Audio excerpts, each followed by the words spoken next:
Man, that intro gets me pumped. Every time it gets me pumped. And welcome everybody to Reptiles Unplugged. Apparently we are the only podcast that starts on time per Will's hella heat. So here we are starting on time. Oh, thank you, Shane, for taking care of that little swapperoo. My name is Adam, Beach Bum Exotics.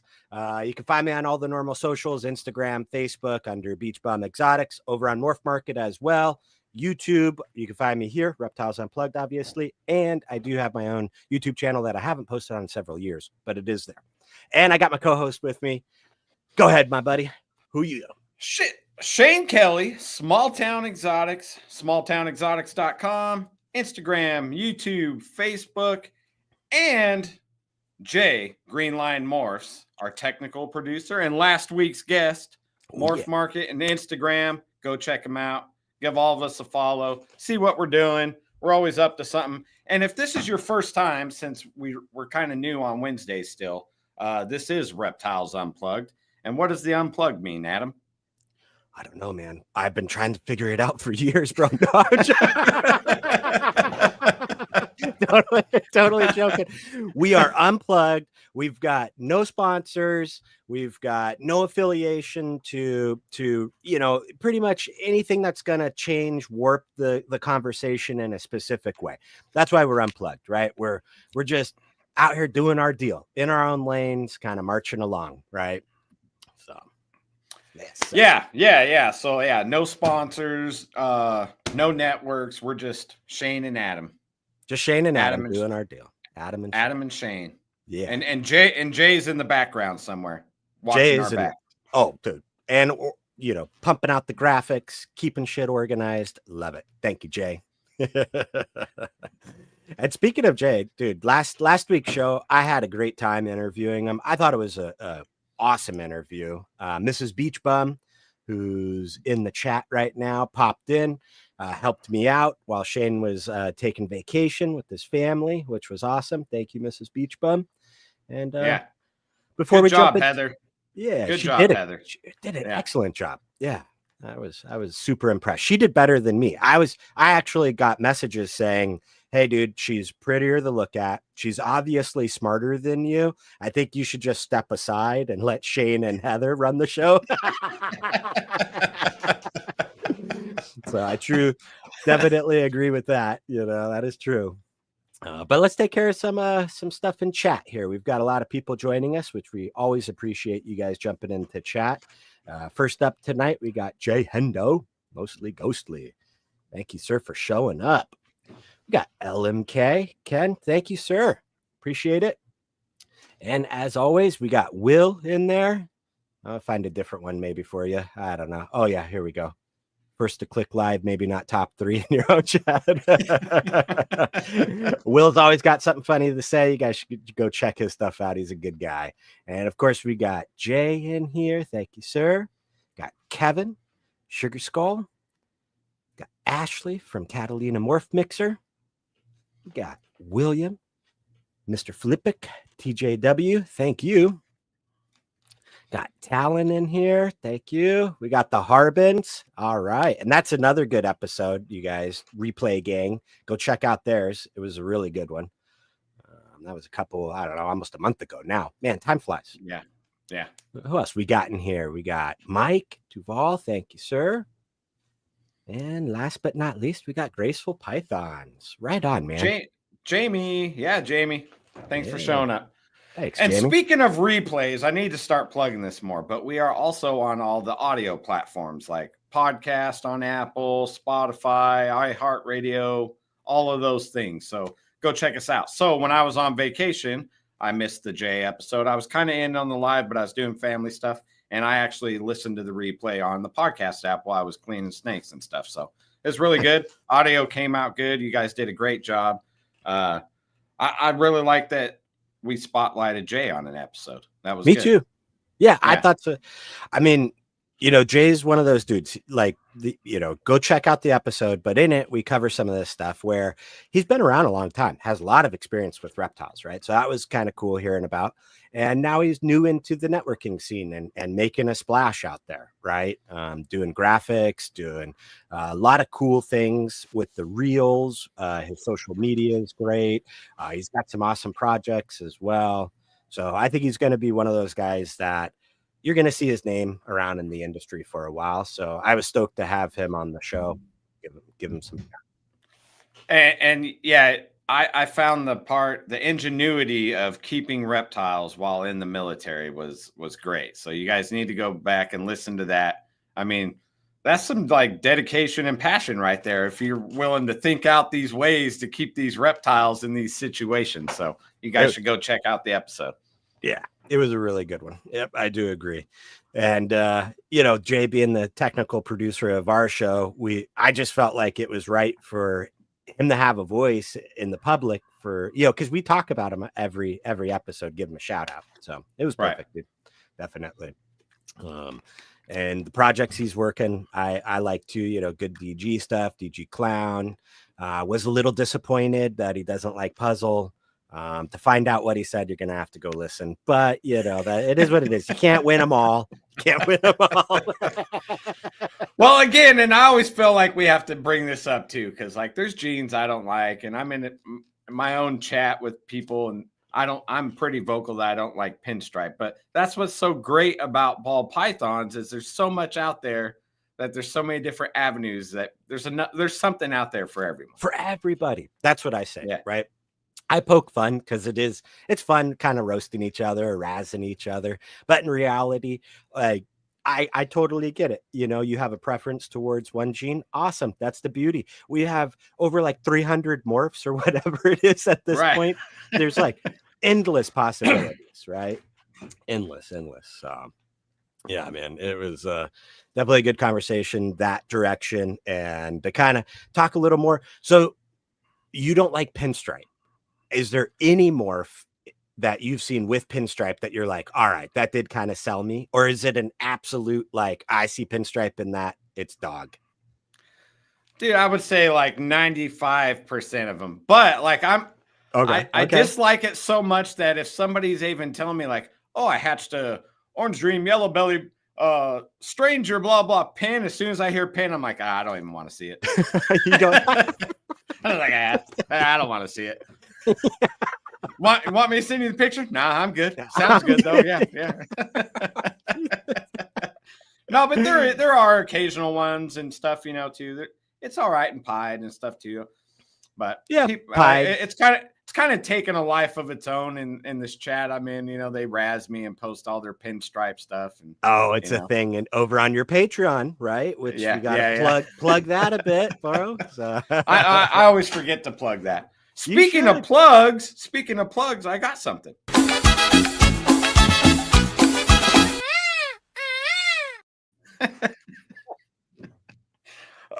The peacock. Part of that gets me every time. I got a peacock tattooed right here too. So, shout out of the week, April. Hogs on the horizon. She hatched her first hog nose clutch, so congratulations on that. But she is killing it on Instagram with like reels. They're fun. Just go check her out. Congratulations to April. She's doing all the things like networking and social mediaing and doing all the things, and just hatched her first clutch. So everyone go check her out. BNT's Radical Reptiles. Got to love the Spanish music in that. Oh yeah, buddy. It is perfect. It is. That's a little homage to the Cali vibes there for Shane. Yeah. So speaking of Patreon, before we get into the serious stuff, this weekend I'm having Reptiles on the River. So Patreon people are coming out. We're going tubing on the river. And then on a Sunday, I'm cooking breakfast. And I'm cooking chorizo, eggs, and potatoes. Because I'm bringing my Cali stuff with me here, Good breakfast burritos. Hell yeah. Yeah, man. The Yeah, you were Blackstone, over. I can just make a mountain of that stuff, you know? Nice. Nice. You know, we just bought a Blackstone, so I'm excited to start using it. But yeah, dude, very nice.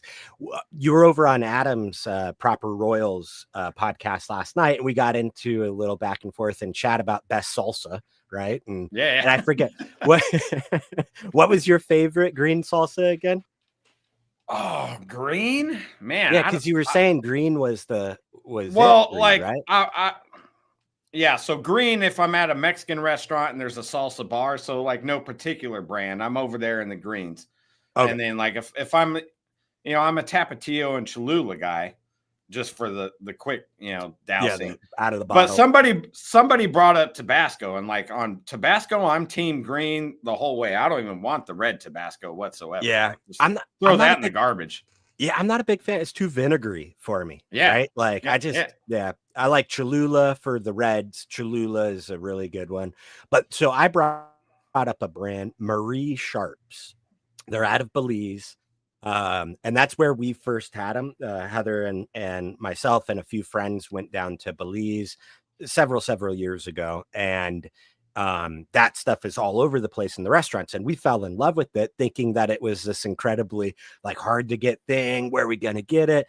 At Amazon, or I'm sorry, well, Amazon doesn't have it, but Walmart.com, and in Walmart they sell it. So if you're looking for Marie Sharps, it's probably at your local Walmart. But it's bomb. And they have like a habanero that's got a good kick, but also good flavor. Their green is tasty. Anyhow. So. Yeah, man, put that in our chat. I'll order some. Yeah. Oh, okay. Yeah. I'll link it. Yeah. I kind of had, this isn't salsa, but this is coffee. So when I went to Canada, I was like, I fell in love with Tim Hortons. So like I buy a can of it to like brew it at my house. I'm like, man, I'm gonna have to go to Canada every year to get this. And then by chance, I look on Amazon, you can just order it. So now I just order. That's all I keep in the house now is Tim Hortons, I mean, I love Amazon and Walmart.com for that reason, but it kind of takes the specialness out of certain things where yeah, I was like, I could have been drinking it this whole time. Like 100%, man. Oh man, that's funny. Oh, and I didn't mean to ignore Will's comment from earlier while we were talking about the pin stuff. He ended up buying a Desert Ghost pinstripe. It's a lemon blast hypo girl, and she, I tell you, like the pastel pinstripe with Desert Ghost. Holy cow, man! That is a nice combo. It holds really well all the way through, but you got to look like that pin look, Yeah. But anyhow, just wanted to bring that up, give him a little light there. So let's see, what are we at? About 15 past. Got about 14 people watching. Do we want to kind of move into maybe next guest, or what you thinking? You got some more to talk about? Anything? Oh, let me ask you, did you do anything fun on your vacation? I know you guys had some plans to kind of like, Yeah, man. So we went to Mead's Quarry. And we went to this other quarry. I forget the name of it, but they're pretty cool, man. It looks like something out of like Stranger Things, season 1, the quarry where they find. Yeah. It looks like that. Went swimming there and stuff. Really cool spot. And we actually went tubing up where I'm going to go tubing this weekend. But that's just like an annual thing I do with my daughter every time she's here. And yeah, man, just went out, ate at different places and just hung out, Yeah, dude. Work part of the time because it was kind of a last minute-y trip. I usually have it planned out like months and months in advance, and that wasn't the case this time. So, gotcha. Yeah. Still sounds like a lot of fun though. That's something that we don't really have too much around California of is the quarries, like to go swimming and stuff. So every time I see them like on Stranger Things, I was like, wow, that would have been pretty cool jumping off that high deal. So do you do the rock jumping or rock diving? I did not this time, but I will. So okay. Yeah, right. I didn't. I was like holding down the camp and whatever. The California me like somebody's got to stay at the camp the whole time or else our stuff's gonna get stolen, Yes. Out in California, that is absolutely true. No matter if nobody is around you, somebody will come out of the woodworks and steal everything you have. There's probably somebody living right on the other side of that tree, you know. Exactly. The Tennessee people just show up, drop their stuff on the ground, and leave, and I'm like, these guys are crazy. Like I'm still like, I can't do that yet. Yeah. Well, I think it's raised, you know, it's bred into us out here, because you go to the beach, you got to stake your claim of land, right? Right. And then somebody has to watch that stake, because without it, it just gets moved right into. You know, I got a theory on this. So because our ancestors and the great migration west and staking claims, it's probably just like in our genetics, bro, you know, because like we came from the east and like stake our plot of land and like somebody's got to be here and protect it. And we're still doing it at the beach. I believe it. Right. Part of my family were pilgrims that did come. Pilgrims. They were, you know, they came over on the west and all that. So yeah, man, they did it. But oh, Mrs. Beachbum, thank you for the link there. She hooked you up, ma'am. Shane. And we'll pop it in our group chat too. So oh man. Well, that sounds like a lot of fun, dude. I'm happy you got to spend some time with your family. I think family time's really important, right? Well, we all mess with the reptiles, love doing the live streams and everything like that. Family is always number one in my book. So getting time. Yeah, I'm still learning how to live. That's the best way I can put it. Like, I'm still learning how to live, like a little bit of balance, you know, like I'm plugged in. Ironically, I'm on Unplugged, but I'm plugged into social media so much that like taking a week off and just kind of leisurely doing stuff just on the side and hanging out with family, like you need it, you know? Yeah. It feels good. It's rejuvenating. So yeah. You guys also went to the crab bag places, right? You ate some of that stuff. Oh, yeah, dude, you told me about that. That's the best. I love those crab bags. So anytime you could just have like a pile of any, you know, shellfish, meat, whatever, just poured on your table and covered in butter and stuff, like send it. Yeah. Shoot it, bring more, you know. What flavor did you guys get? Cajun or we got Cajun medium nice heat. Yeah, good call. Yeah, once you brought that up, I was telling Heather, all right, after surgery we're gonna go do another one of those seafood bag things. They're good, man. yeah definitely. And speaking of surgery, actually I got mine tomorrow, so everybody wish me a little luck. Gonna get my Achilles tendon repaired tomorrow. Should be good. I'm excited. I can't wait to get out of this boot, bro. I am not the type of person that likes walking slow. I don't like feeling like I'm in the way or a bother or anything. And with this dang freaking ankle, man, I can't hardly move fast at all. So sucks. So you've been in the boot for how long now?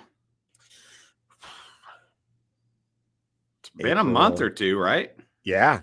Yeah, it's almost 2 months. It's going to be 8 weeks tomorrow, basically. I think it is, or something like that. So I've been in it 2 months. Yeah. And then you're going to have a recovery time of how long? So like a couple weeks of no weight on my foot. I'll be so I'll be in a splint for a week. Then I come out of the splint and I'm back in the boot for a couple weeks. No weight, you know, using crutches, all that good stuff. And then by about the 4th week, I can start placing some pressure on my foot in the boot. And then from that point, it's kind of like I got to go to therapy, see how the ankle's healing up. And little by little, I drop this, like they put this wedge platform in the boot, and little by little it drops till it's flat. And then at that point, I should be good. So next time Adam's walking in on Gene Simmons boots and stuff, like coming in. I'm going to slide right in. It's going to be a wide frame in here. Heather and I are going to be dancing. No, I'm joking. Thank you, Ashley. I do appreciate that. Should be good, though. I appreciate it. She was sending some good vibes for a quick recovery. That's what I hope to. Heather did a bunch of research on like recovery foods and all that. So I'm very blessed to have a wife that looks into that stuff. So yeah, you got a good one for sure, man. Hey, well, yeah, about 20 minutes past. I think it's time we talk about maybe next week's guest. All right. Yeah. Should we bring it up, or did you have some other stuff you want to talk about first? Well, you want to talk anything about snakes?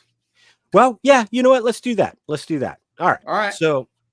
So Shane and I called them before the show, and we were kind of running over some stuff that we wanted to talk about. And, Jay being first priority, we had to make sure we talked about Jay. No. Anyhow, so we did that. Good job. Some other topics came up, and one that's been kind of on my mind a lot recently are like breeder loans, right?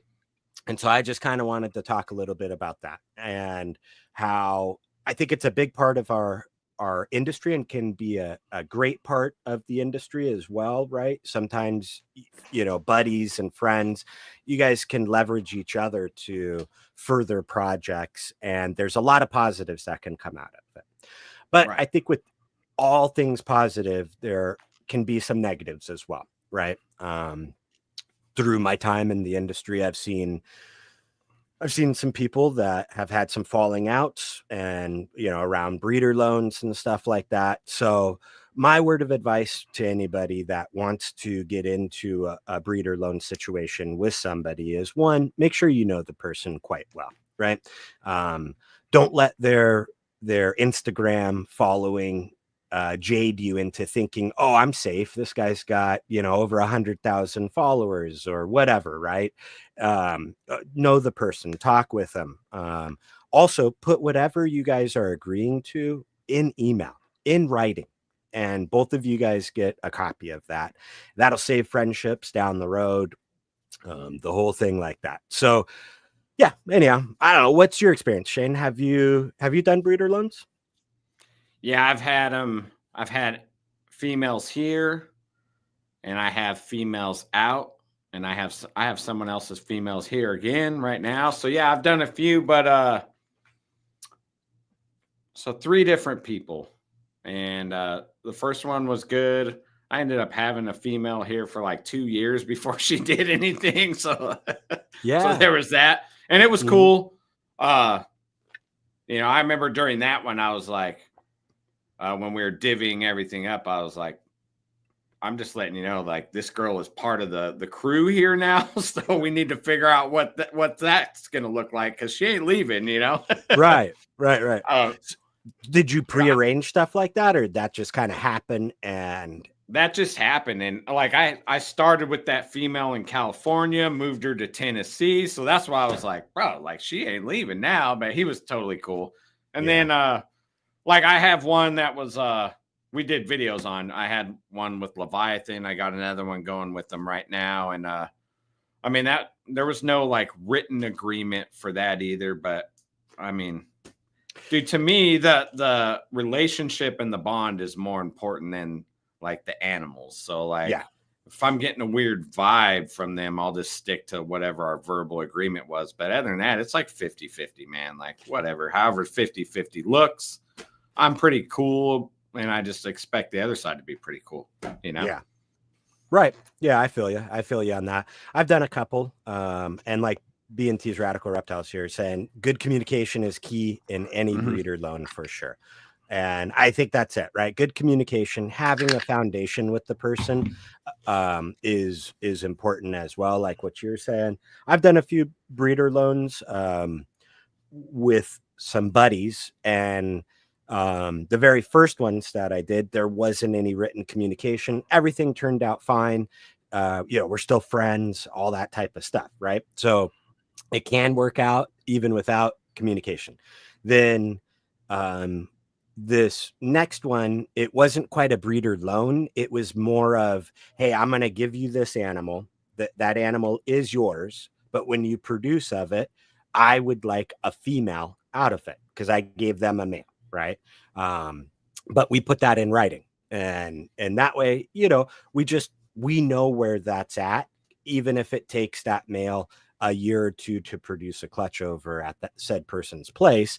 We have this email to refer back to, right? And the guy and I are buddies, and I trust him immensely, but we both felt safer putting it in writing, right? Right. Yeah. So anyhow, it's just one of those things, right? Because there's nothing worse than having a friend and it's like getting in an argument over money, right? And that's normally what it boils down to, is somebody's feeling like, oh, I'm getting taken advantage of here, this didn't really work in my favor, things like that. And then sometimes greed takes over for certain people, and they're like, oh yeah, just whatever, human nature, right? So to avoid issues, just be clear. So. Yeah, and I've kind of preached that too, about having an agreement, and like, here I am breaking it. Like, I don't more do what I say, not what I do. Yeah. So I mean, I'm assuming it'll all work out though, so yeah. I mean, I have one with the Harbins. There's animals on both sides, and then I have one with Leviathan, but we had a successful one in the past already. So yeah, I mean, I expect everything to go cool. And I value the bonds I have with these people. So that's more important than a snake or whatever, Yeah, definitely. Ultimately, but wait, with the market soft, there shouldn't be much arguing over money, because ain't nothing worth nothing now. True, right? We're freezing all these clutches anyhow, so what does it even matter, right? No, I'm joking. Whoa, that was off color. Sorry about that one. Oh man, yeah. It was just something weighing on me recently, so I kind of wanted to bring it up, and I think it's a little bit of a PSA, right? So if you're new into it, don't be afraid of them, right? But don't eagerly jump into something without knowing the person, just because you think, oh, this is going to produce that animal that I would never be able to have, right? Well, hey, just think it through, be clear, get it in writing. That would be my deal. Yeah. Yeah. Like Mrs. Beachbum said. Go ahead. Oh, I was just going to say, the memories of the convos can differ, and writing helps everyone have something to refer back to. That's what I was going to say, right? Is because I might hear something a little different than you. And so, yeah. Yeah, we all translate what was actually said into different meanings. And the meaning in my head might be different than the meaning in your head, so. And 18 months to a year to 2 years down the line, that could change. You know what I mean? So as long as you got the paper trail, like Greenline Morphs is saying, then it helps out. I agree with you though. Don't like be real eager to jump into them. Like, I've turned more down than I ever accepted. Right. Just putting that out there. So like, it doesn't matter if they're smaller than me, bigger than me. I'm talking about like social media status. Like, I'm not going to be starstruck if someone bigger, or like, I'm not, and whatever, like, none of that matters. Like, if I don't know the person pretty good, I don't want to be in a business relationship with them, basically. Exactly. Because that blue checkbox does not verify if you're a good person. Just remember that, right? Right. You can have a huge following and not be a good person. So, yep. Yes, I agree. Yeah, definitely. Like Josh was saying too, I struggle with remembering what I ate for breakfast. Writing it down is crucial for me. So, Josh, what did you eat for breakfast? Please let us know. But I agree, man. I don't even know what day it is half the time. I have alarms in my phone to tell me what time it is to do what on what day, Exactly. I haven't fully adjusted to us being on Wednesday, so I kind of woke up feeling like it was Thursday, and then I felt like I forgot about the show and maybe didn't do it. So there's like, it's like one of those panic wake ups, like, is today Thursday or Wednesday? Did I forget the show last night? Like, it's like, whoa, calm down, bro. Yeah, like I wouldn't have called or something. Oh, yeah. I just went and did it. And I didn't tell you nothing. I just went and did it, But that quick wake up moment is always funny, Yeah. Yep. All right. Well, do you want to talk about who's coming on? Yeah, let's do it. I think it's a good time. I think it's a good time. I'll let you break it, since you kind of did the work on this one. So, all right. Well, it's kind of related to Tim Hortons, so. Okay. So we're going to have on both of our good friend and friend of the show. And I think I first heard of him on this show, honestly. Oh, really? Oh, okay. Will at Royal Canadian Reptiles. So He's going to be a guest, and we're going to quiz him on some logistics of business and stuff like that. I think he's been public, but he might have a move planned and all that stuff, and we're gonna talk to him about how that works and stuff. So Will's a great guy, well known in the industry, super chill, amazing animals. Yep. Yeah, amazing animals. Great strategy for breeding. I always think, like, when I'm making my pairings, like, I have this little saying, like, what would Will do? All right, I'm going to pair he would breed puzzle. 5. Yeah. sorry. Yeah, but Will got to where he's at because he wasn't thinking about, like, the instant, like, oh, I can make this clutch. No, what can I make, like, 3 years, 5 years? 100%. Those types of pairings. So that's what I try to think when I'm doing my pairings. Like, yeah, I could hit this cool one this clutch, but man, that's just a flash in the pan. Let's go longer. Well, yeah, definitely. Oh shoot, man, Brian, what's up, Mr. Gundy, dude? Man, Brian Gundy, what's up? Nice. Man? He's another one of the good old OGs out there, man. So if you guys don't know who Brian Gundy is, definitely look him up on social media. Is super kind person, loves education about reptiles. Great guy. Sorry. Didn't mean to. Yeah, go check him out on YouTube, man. There's a whole bunch of stuff you can learn on his channel. How to sex snakes and do all this stuff. I mean, he's got it all. So Brian's one of the good dudes for sure. So thanks for popping in, Brian. Great to see you. So back to Will. I agree, man. His breeding plans, I think are.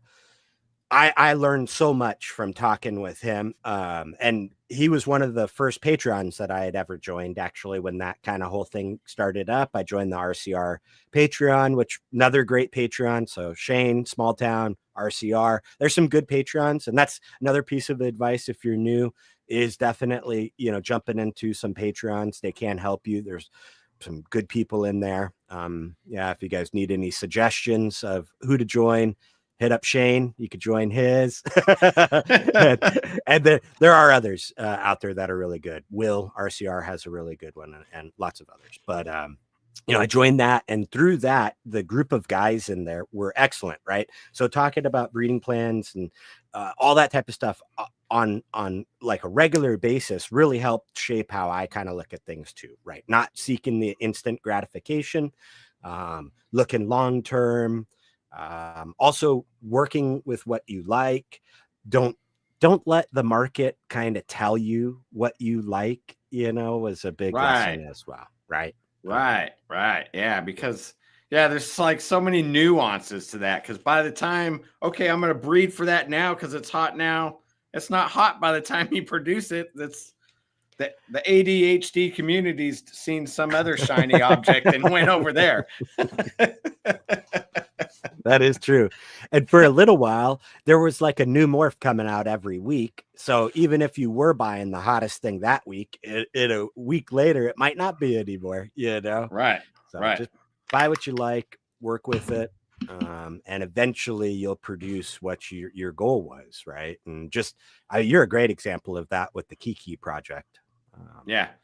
And I said in that video that I made on my channel, I said like how I could have produced them in 23, but I paired to add more hets and stuff. And that was because like, I was like, what would Will do? Okay, I'm going to add het DG to this whole project and have a whole army of females that are visual double het instead of going for a double visual this year.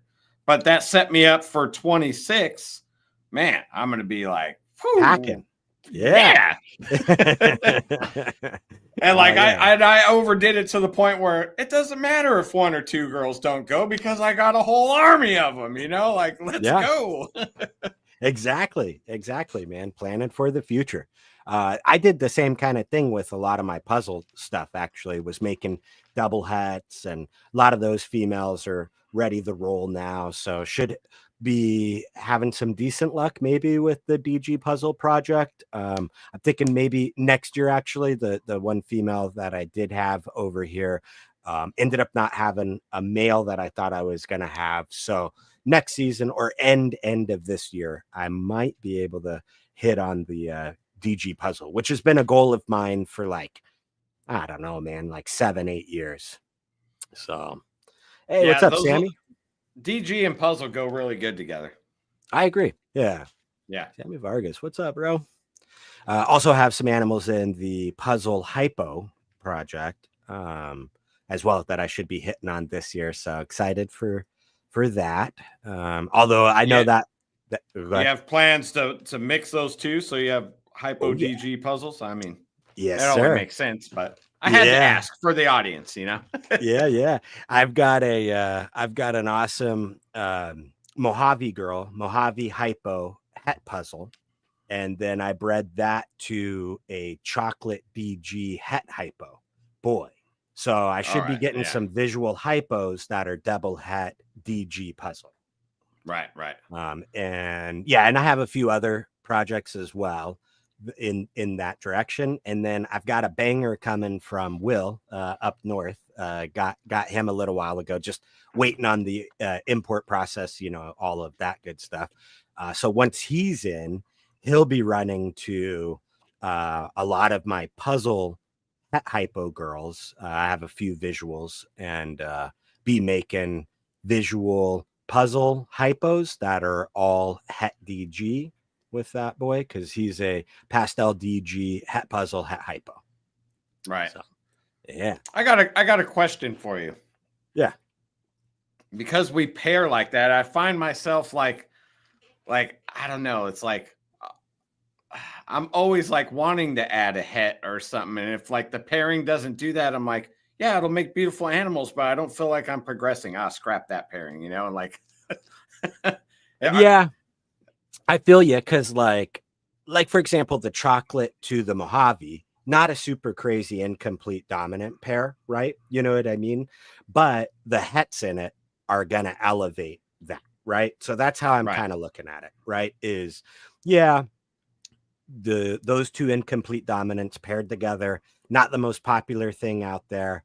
Not a lot of people shooting for it. It's been done hundreds and hundreds of times, but for me, it's a building block for a couple of years, because I want to make super chocolates, right? Super chocolate hypo DG puzzle, I think, is going to be pretty rad.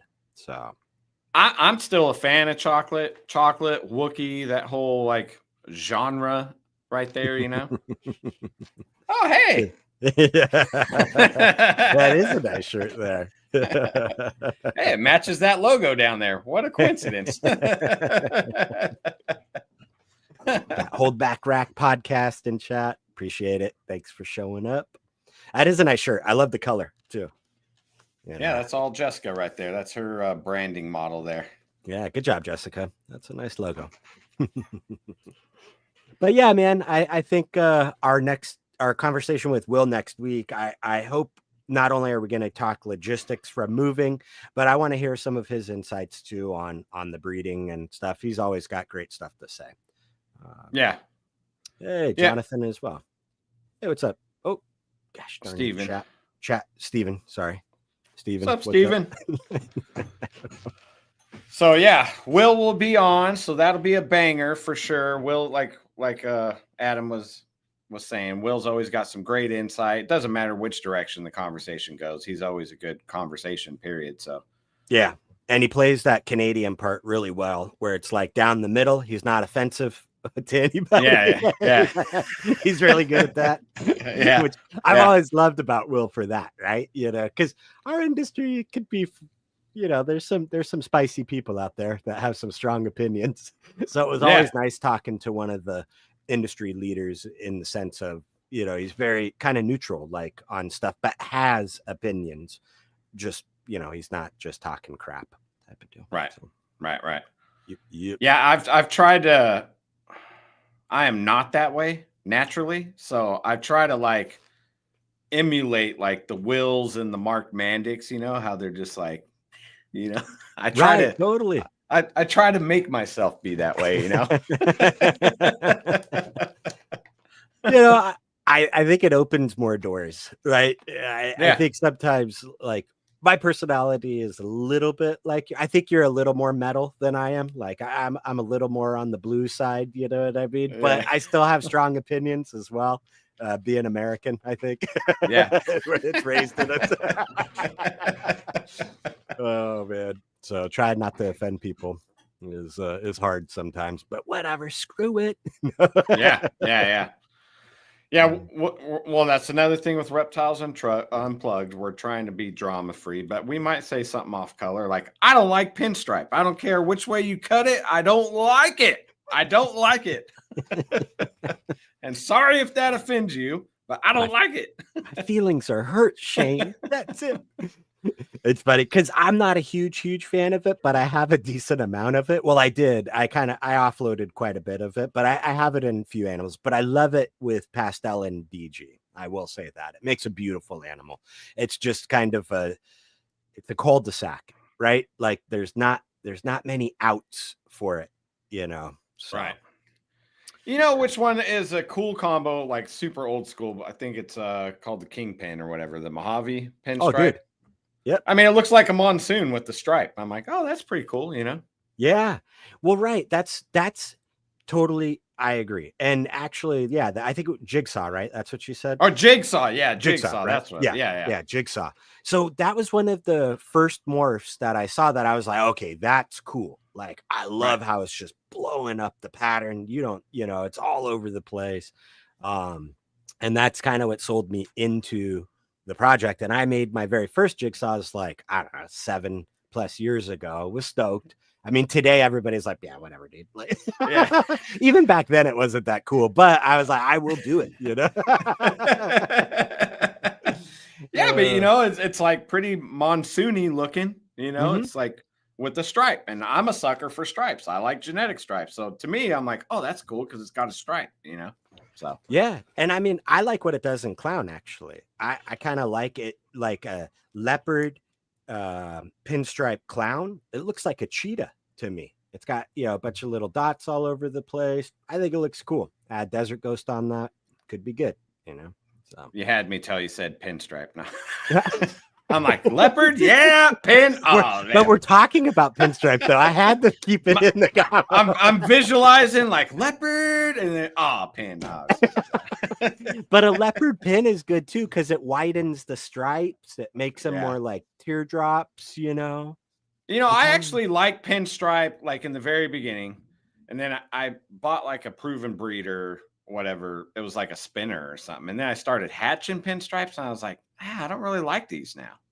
And I was just like, I was just like, I need to get rid of these. I don't want them.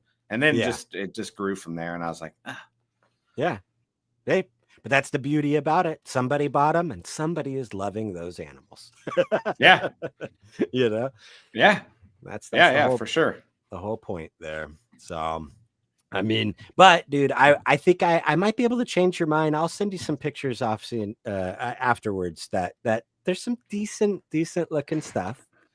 And all right. So what's your opinion? You think it has a super pinstripe? Mm-hmm. Well, I mean, genetically there is one, but like, is it visual enough? I don't know. I mean, I don't know. I think it looks like a pinstripe, right? Right. I'm just very surprised how old of the morph it is that we don't have more of them out there, like super pinstripes. But it's not really one of those morphs you double up on each side very often, maybe by accident if you're breeding it. So, but yeah, genetically, I think it does exist. Kind of like the leopard, right? Yeah, like leopard. Yeah. Yeah. And then there's people that say they can I can ID super leopard because it's got some extra belly. I'm like, can you though? Like, I don't know. I think you need to breed it out, because I've had leopards with the same belly and I'm like, they're not a super. So whatever. Yep. I say put the money on the table and then we'll talk. Right. Because I don't know if you could ID it. I really don't. I know Justin has a few animals that have consistently always produced leopards over at his place. And he holds true to the statement that there is no visual difference between the two. So, breed it or test it, and then I'll believe it. Yep. Breed it or test it. That's it. That would be an interesting one to talk with Charlie or Ben about if they've actually tested any super leopards or super pins, right? Right. Like, have any of them that have come through turned out homozygous? I don't know. Right. Yeah. Kind of that would be interesting. I wonder how many are, I mean, myself, I would use leopard on both sides. I still love leopard, You know, Oh yeah, yeah. This I year, think leopard's great. me too, man. Yeah, me too. Me too. And actually, this year I have, one pairing. Let's see, leopard on both sides. Yeah, I gotta look again. I gotta look at my records. I thought because I have a leopard pinstripe, desert ghost, posset pied that was breeding to a few girls, and I thought he nailed the leopard het DG that I have ready to go. So I got to look at my records. I can't remember if I went a different direction with her because I have a few other desert ghost males too. So, but I'm not afraid to double it up either. And actually, that snake, that desert ghost pin leopard, I got from Justin, and it was a possible super. But after the first breeding, I got non leopards out of it. So was determined not. Yep. So, yeah, I don't know, man. What else you got on the table today? You got any new snakes you're looking at maybe picking up, or are you in the market even for buying right now? No, I'm not in the market. I'm in the market of getting rid of some breeders to make room for holdbacks. I'm at that stage in the year, kind of like preemptively. So when I have people over here this weekend, I'm gonna let them look at some of the breeders and see if they're interested and all that. But no, man, I got males, 2 males last year, and then one of them just started breeding, but the one I got from Will, ironically from Will, so it was the red stripe, yellow belly, hurricane, triple het, G stripe clown, enhancer, but Ooh, DG, nice. whatever you want to call it. But man, that dude came like out of the box as a little rock star, man. So that was cool. Good. Nice. Yeah. So awesome. I'm gonna have a lot of hurricane stuff here and heading towards super hurricane, G stripe clown. Yeah. You know. Yeah. Let's get all that pattern. Let's just go. Let's go. Scramble it all up, right? Yeah, dude. Yeah. That sounds cool. The Hayabusa is, I think, a really cool project. Yeah. I would love to take it into puzzle eventually. It's a little out of my budget right now. So maybe after this year, I've got some tradable animals. I might be able to get into it. That's how I'm looking at it. Hopefully some clutches this year allow me to get some of those. Because I really, honestly, it's probably at the very top of priority list of the puzzle project for me is to bring that in. Yeah. And I did a little side quest just because it's there. I was like, oh, what does Hurricane G stripes look like? Maybe that'll be cool. Yeah. Well, like I did a casual search, couldn't find any. Okay. The Patreon did a deeper dive for me. They have been made. You don't see Hurricane in genetic stripe. So I'm like, I'm looking at my genetic stripes now, and I'm like, does it got Hurricane? Like, do I need to test all these? Is it worth testing them all? I don't know, man. Yeah, so that's interesting because I don't think I've seen a visual. So G stripe was overpowering it because I would have maybe expected it to take that stripe and start like kind of hooking it and bringing it down. Yeah, that's what I had visualized in my head. I'm like, oh, this could be cool, little, and it'll still fit into my project. Those will be holdbacks, move them on up, and then so I hatched some, and then I hatched some that have cinnamon. But there's some cinnamons that have a different color. And I'm like, man, is it yellow belly doing that to the cinnamon genetic stripe? So yellow belly's in the play too. Okay. Yeah. And then, red stripe and hurricane. I'm like, I don't know this. Yeah. So I don't know, man. It's one of the difficulties when you're gene stacking, right? Yeah. Yeah, totally. It is. I mean, I think when we do have shed testing, I mean, just like 8 years ago, 5 years ago, even it would have been like, I don't know, I'm going to sell this to you as what I think it is. And so, or you hold it back and breed it. Yeah. Exactly. Exactly. So hey, you brought up enhancer. So I kind of want to throw some more spice into tonight's conversation. Do you think there's a huge difference, especially because I know Will's in the chat still? Hopefully he is. Do you think there's a big difference between enhancer DG? Like you can see an enhancer versus DG? Yeah, I just did a video with Alicia Harbin because they got a lot of enhancer and they got DGs. I also have enhancer and DGs. And yeah, the enhancers are definitely, they got a yellow more of a yellow tinge, and like they're a brighter version, and they seem cleaner. Okay. But the DGs, like her The DGs, contrast is higher, huh? yeah, and like my DG's like one of the xanthic looking ones, you know, it's got like all the gray tones, and Yeah. it's got like some of that dirty flavor, kind of like how inchies get. Yeah. All right. Yeah, And then, totally. and then the Harbins, theirs has a little bit of gray tone to it too. So there's definitely a difference visually. And then, I mean, Will's going to be on here next week, but like if you ask Will, it's like when you start comboing them up, the DG will hold a better contrast, and the enhancers will get brighter. So it depends on kind of what direction and look you're. But then, you know, there's guys like me. I'm just going to mix them though too. I mean, well, if I have the opportunity to stay enhancer, I will. But it's not like I'm just sitting on a whole pile of enhancer hets or visuals. So it's just like if the opportunity is there, I'll do it. But okay, that was going to be my next question. So basically, you're not going to hold a hard line saying, okay, enhancer only stays enhancer, blah blah blah. All right, yeah, because I mean, so I look at it as a little bit more of line bred quality, right? Like the enhancer was line bred to have that specific look. DG has been around for a long time, and there's some line breeding going on with it, right? But most of the animals out there are just coming from just DG stock, right? Not necessarily line bred.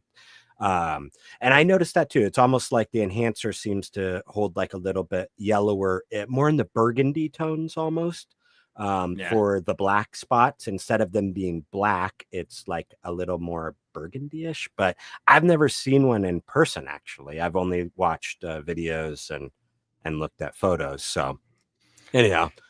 Yeah, like I got now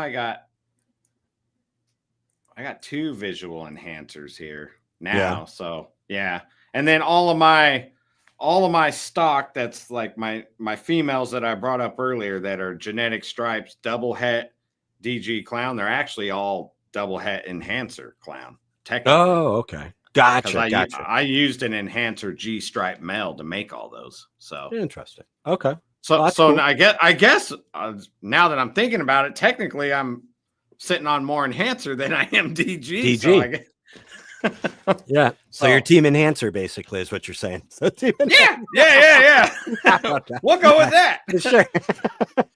But if something's a DG line, I'm not going to have like any doubt about like should I not pair it? Yeah, I'm pairing it. I don't care. Like, man, we're going to make visuals with that. So yeah.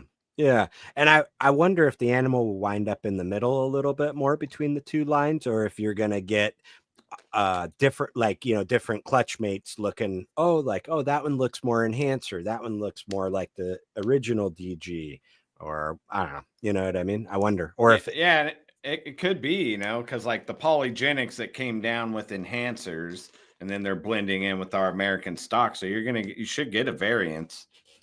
That's what I'm thinking, right? I would think it would kind of wind up maybe in the middle more than it would with animals on either side of the spectrum being in the mix as well. So, because I think that would be kind of cool, pulling the cleanness from the enhancers. Because I do agree, the stuff that I've seen is like overall cleaner into adulthood, whereas like the Desert Ghost stuff, like it's like kind of an inchy look. That's a really good comparison to it. It gets that little inchy peppering, you know, yeah, totally. Actually, I could grab my big female, the one that bit me on the belly last night, because she has that kind of inchy peppering in her as well. I don't know, but she was a jerk when we were feeding last night. She bit me right on the belly, bro. Like I've been right next to the belly button, just a full, and I'm a little overweight right now, and she got a good chunk of the belly. It hurt. I've never had that happen before. She did the little belly squeeze fat on me. She's like, yeah, you're about 35% fat. Fat shaming you. Yeah, dude, what the heck, man? If Snake fat shamed me. Yeah, so in my opinion, with ball pythons, I'm not really keeping anything pure per se, you know. Okay. So like back in the day, banana coral glow, you would have said whatever. If I got a coral glow and I got a banana, I'm gonna breed them together. It doesn't matter. Right? Yeah, I'll always carry the name I bought it with, but once Yeah. I blend it, I'm just gonna have to make a decision because I'm not gonna keep labeling it like this/that. Yeah. Forever. That's just too confusing. People will be like, "What do you mean it's DG enhancer?" Well, one parent was DG, one parent. I'll just call it DG just to be like, because it's not pure enhancer at that point. Okay, there you go. I like look at it. Yeah. That's how I would roll too, I think, especially with the DG enhancer, is that, enhancer the enhancer, you call it enhancer. But if DG's in the mix, I think it's just better to call it DG. Yeah, because the enhancer guys, I think, spent some time line breeding it for that look. So to honor them and not to dishonor them, if I'm keeping it pure, I'm going to call it enhancer. And then if I'm not keeping it pure, I'm not going to dishonor them by calling it enhancer when it's not pure enhancer. Totally. Well, it's like a respect thing in my mind, but I could be thinking way too into it. But no, dude, I'm right there with you. That's how I look at it as well. They line bred it, they call it enhancer, and two, it wouldn't be fair to their line breeding, I believe, when those animals started growing up and maybe they're not looking enhancer-ish. So then people start saying, oh, well, look at, Shane's stuff. He calls it enhancer, but it looks like DG, Right. So to kind of keep the lineages out there, I think it's important to kind of, know what you're working with. So yeah. Like if I bought a butter, I'm going to keep it butter. I'm not going to call it lesser. Right. It's just respect. Yep. Yeah, actually, I have a butter over there. I bought it from Ben RGI, but this was after 09, right? So this was like, well after 09. So I'm sure the animal I have might be lesser. I don't know. But that animal, I mean, there's like 4 other genes with it. It's a hypo, inchy, cinnamon, butter, pastel. A beautiful female. So there's so many genes in it. With the hypo, you're not really getting a ton of color like you would from the lesser or the butter like normal, but she's very yellow, like extremely yellow, almost no earth tones in her at all. So right on. Yeah, man. Yeah. Well, cool, dude. I think we recap a little bit and just want to let everybody know, go check out last week's episode with Jay, my wife, Mrs. Beach Bum, and myself. We had a good episode. Shane's MIA last week, doing some family stuff, so we covered that. We're gonna have Will on next week. Can't wait for that one. Gonna be a great discussion, and should be a fun topic too. That we'll see where it's gonna go, because Will's loaded with stuff to talk about. But gonna be a great one. And so then we covered our own stuff. But anyhow, I mean, with that, man, I don't know. You got anything else you'd like to bring up? No, see everyone next week, and thank you all for jumping in the chat and hanging out with us. Yeah, definitely appreciate you guys. So we're keeping it right to an hour this week, like we like to for our in-between interview weeks. Just to give a little shout out, go check out Shane's Patreon. Also, if you're looking at podcasts, check us out. We're on all the different platforms: iTunes, iHeart, Spotify, all that good stuff. So if you're more of a listener and not a watcher, check us out over there. Write us a little comment. Leave us a review. Even if it's you guys are horrible, this is probably the one and only time I'm listening. It helps us out. That actually helps us out. So yeah. Constructive criticism, welcome. So bring it. Yeah. Definitely. I mean, any comment helps us. So even if it's not constructive, is what I'm saying. Go for it. Light us up. Nah, just joking. Well, with that, man, to the replay gang and to live chat, we shall see you guys next week.